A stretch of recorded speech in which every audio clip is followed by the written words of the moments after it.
Banyak cara yang dilakuin orang buat dapetin apa yang mereka mau. Walau mereka harus ngedapetinnya dengan cara nyembah atau bikin perjanjian dengan setan.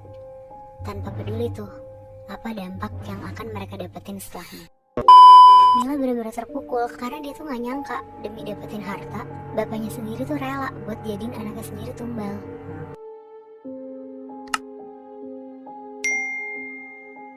Jadi gue mau ceritain, ada seorang suami istri, namanya Pak Asa dan Bu Ria. Mereka punya satu anak, namanya Mila. Mila ini duduk di bangku SMP.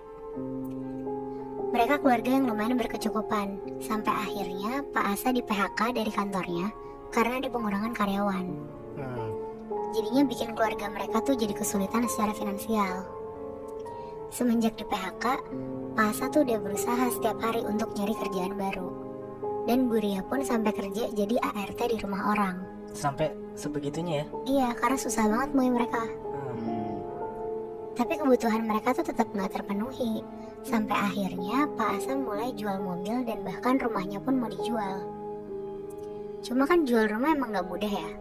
Jadi butuh waktu lumayan lama untuk jual rumah mereka. Nah, di suatu malam, pas Mila udah mau tidur dan waktu udah nunjukin jam 11 malam, Mila yang masih kecil ini tiba-tiba tuh ngeliat ada segerombolan orang datang ke rumahnya pakai baju yang sama semua. Dan baju yang mereka pakai tuh warnanya hitam. Dari ikat kepala sampai sendal pun warnanya hitam. Mila dan Bu Ria gak tahu sama sekali siapa orang-orang ini. Tapi ternyata mereka itu tamunya papanya Mila. Dan gak lama papanya dan segerombolan orang itu tuh pergi gak tahu kemana. Gak cuma sehari Muebi, Pak Asa nggak pulang-pulang sampai semingguan. Bu Ria di situ bingung karena dia juga nggak kenal orang-orang yang datang pada malam itu kan. Tapi setelah 7 hari nggak pulang, besokannya Pak Asa tuh pulang dengan muka yang seneng. Bu Ria sama Mila di situ bingung, kenapa raut muka papanya yang biasanya murung karena mikir cara ngidupin keluarga, ini tiba-tiba mukanya tuh seneng. Ternyata pas ditanya sama Bu Ria, Pak Asa tuh bilang kalau Pak Asa ini tuh udah kerja lagi. Dan ternyata kerjaannya ini dia dapat dari teman-teman barunya yang datang jam 11 malam kemarin, Bi. Oke. Semenjak Pak Asa udah dapat kerjaan lagi, kondisi ekonomi keluarga mereka tuh jadi berubah drastis gitu. Dari yang tadinya mau jual rumah, malah Pak Asa beli rumah baru yang lebih gede dari sebelumnya. Tapi sekarang rumah tangga Bu Ria dan Pak Asa tuh jadi lebih sering berantem karena Pak Asa yang jarang pulang ke rumah dengan alasan tuh lembur. Kerja apa? Nah makanya itu Moik, mereka jadi berantem karena Pak Asa juga gak ngasih tahu kerjanya tuh apa. Pokoknya keluarga mereka tuh jadi kurang harmonis dan kepribadiannya Pak Asa juga jadi berubah. Jadi gampang marah dan lebih sensitif gitu. Sampai akhirnya di suatu malam, Mila ngerasa ada yang aneh di dalam dirinya dia. Dia sering mimpi ketemu sama ular yang dari kepala sampai ke pinggang itu tuh perempuan. Tapi dari pinggang ke bawah tuh ekor ular. Terus tangan makhluknya ini tuh megang sebilah pedang panjang yang berlumuran darah. Mimpi itu tuh terus terjadi berulang kali gitu. Sampai Mila tuh gak pernah berani buat cerita ke papa sama mamanya.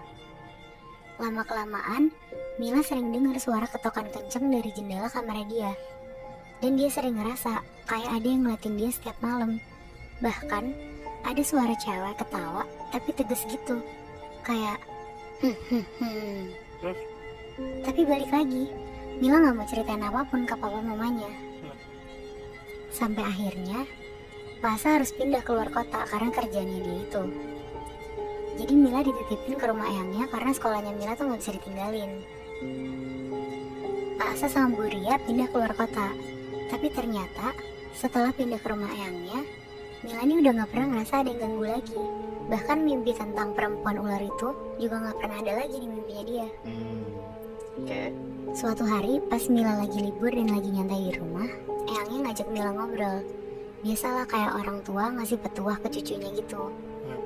Dan eyangnya juga bilang untuk selalu hati-hati dimanapun Mila ini berada. Di situ eyangnya juga bilang ke Mila, sebenarnya dia sedih semenjak Pak Asa sukses. Pak Asa udah gak pernah lagi ke rumah eyang. Emang ternyata yang selalu nengokin eyang ke rumahnya tuh cuma mamanya sama Mila.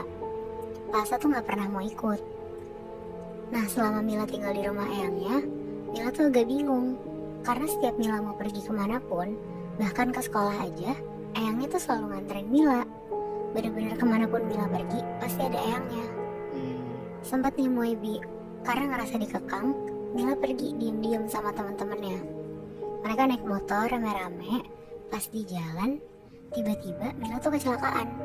Dia nabrak truk, pokoknya kondisinya parah banget. Dan semua orang juga udah mikir kalau Mila ini gak akan bisa selamat. Pas tahu kondisinya Mila, Buria langsung pulang dan nyamperin Mila ke rumah sakit sambil nangis-nangis. Tapi anehnya, Pasa tuh gak ada. Dia gak ikut. Coba lo bayangin deh, lo kritis terus bapak lo tuh gak ada. Iya sih, hancur banget itu. Iya, Terus. ya makanya kan. Sampai Mila sadar pun gak ada kehadiran dari Pasa sama sekali Moebi. Kenapa nggak datang pun juga nggak tahu. Gak tahu, gak ada yang tahu. Anjir. Di situ Mila kecewa banget sama papanya, dan dia ngerasa udah gak dianggap anak lagi. Semenjak Mila sadar dan bangun dari kecelakaan, Mila ngerasa ada yang aneh dari dirinya dia. Dia ngerasa indera keenamnya tuh kayak kebuka perlahan gitu. Dia bisa ngelihat macam-macam makhluk dan bentuknya tuh serem-serem.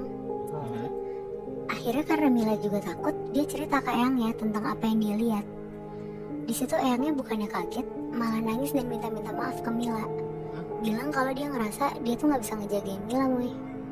Di situ Mila heran karena kenapa jadi eyang yang harus minta maaf kan? Iya. Pas Mila nungguin eyangnya tenang, di situ eyangnya bilang kalau ternyata kecelakaan yang dialamin sama Mila kemarin itu tuh perbuatan Pak Asa. Ternyata Mila tuh dijadiin tumbal pesugihan sama Pak Asa. Dan kenapa eyangnya selalu ngejagain Mila dengan antar jemput Mila? Ya karena eyangnya tuh tahu kalau Pak Asa tuh udah punya niat ini. Shit. Berarti orang tua Pas udah tahu duluan. Iya, dia udah tahu duluan, Moy. Kenapa nggak ditahan ya? Jadi ternyata Moy, eyangnya ini tuh punya kelebihan yang gak semua orang punya. Jadi dia tuh bisa tahu. Eyangnya pun tahu teman-teman baru Pak Asa yang segerombolan pakai baju hitam itu. Eyangnya juga bilang dia selalu ngelawan sosok yang ada di balik Pak Asa. Sosoknya itu tuh ular berkepala perempuan dengan tangan yang lagi megang sebilah pedang panjang berlumuran darah, yang selalu ada di mimpinya Mila sebelum pindah ke rumah eyangnya. Ternyata sosok ular ini tuh diutus Pak Asa untuk ngambil nyawanya Mila sebagai tumbal. Oh shit. Eyangnya tuh selama ini udah nyoba untuk ngegagalin rencananya Pak Asa, kayak nyoba ngelawan dari kejauhan gitu. Akhirnya Mila ceritain ke mamanya tentang apa yang dia dengar dari eyangnya.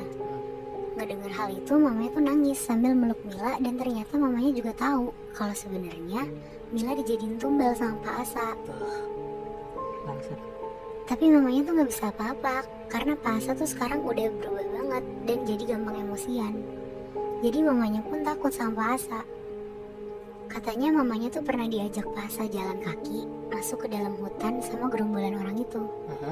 Di situ mamanya ngeliat Pak Asa sama orang-orang itu tuh kayak lagi ngelakuin ritual muterin bungkusan kain putih panjang, dan di kain itu ada bunganya yang ada di tengah-tengah mereka.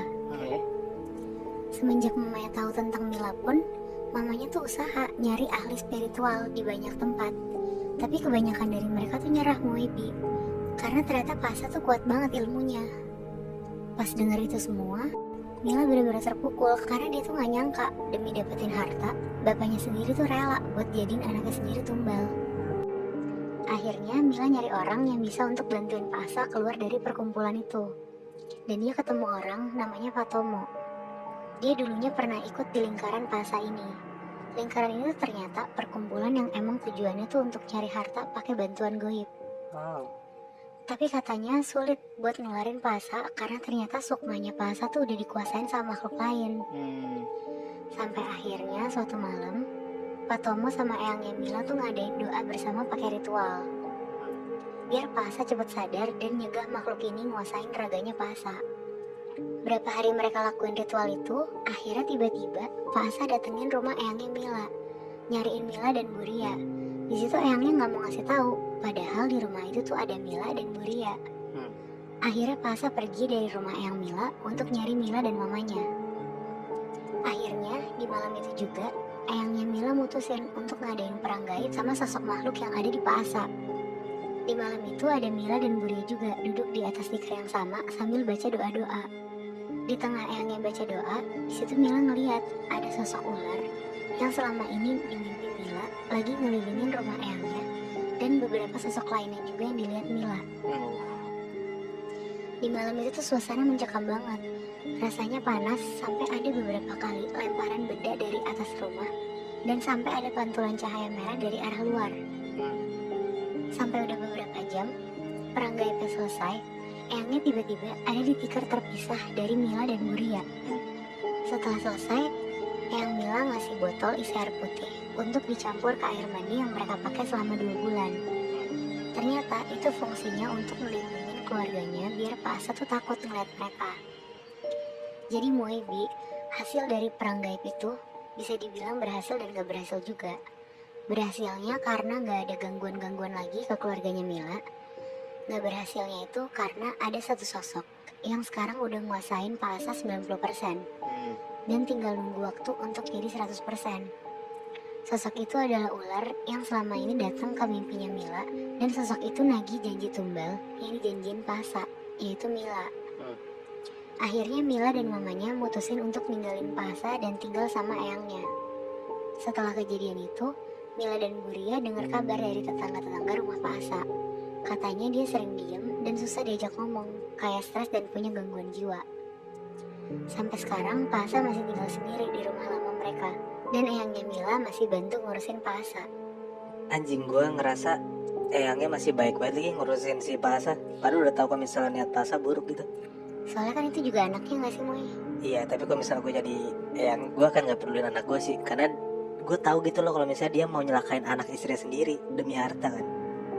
Tapi perang goib tuh epic banget sih Moy. Iya. Sadis banget itu.